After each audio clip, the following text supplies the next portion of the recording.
On finit les vendanges vers le 10 octobre et une semaine plus tard, on commence déjà à tailler les vignes, à les attacher, à les préparer pour l'hiver. Donc à l'orpailleur, la majorité de nos vignes sont des vignes qu'on protège l'hiver, donc soit par butage, soit avec des toiles. C'est un sprint vraiment avant l'hiver. L'enjeu, quand on a commencé en 82 à planter de la vigne, c'est qu'il fallait vraiment déjouer cette rigueur de l'hiver. C'est quelques nuits froides.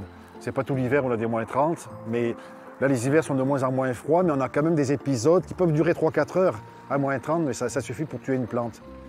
Donc, pourquoi il y a de la viticulture commerciale depuis 40 ans maintenant? C'est grâce à cette protection hivernale.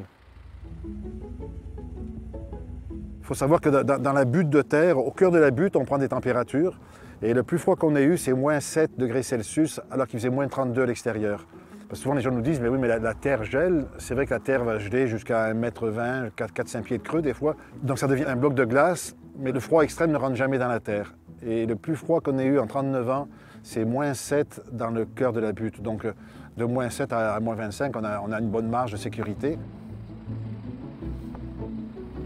Il y a certains cépages qui n'apprécient pas de passer 5 mois sous terre, à l'humidité, où les bourgeons vont mourir, pas à cause du froid, mais à cause des moisissures. Donc là, on met des toiles. Donc les toiles nous permettent de diversifier les cépages qu'on cultive maintenant au Québec. Buté, le chardonnay ne marche pas, mais sous toile, il marche très bien.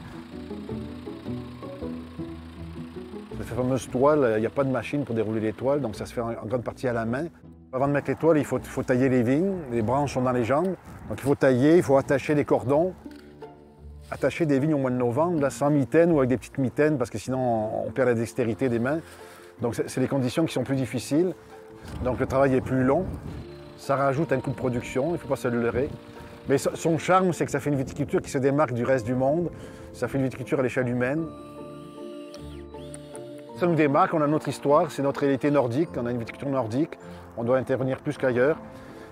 Mais on arrive à briser les préjugés que même dans cette viticulture nordique, on arrive à faire des vins qui se démarquent bien, qui sont extraordinaires.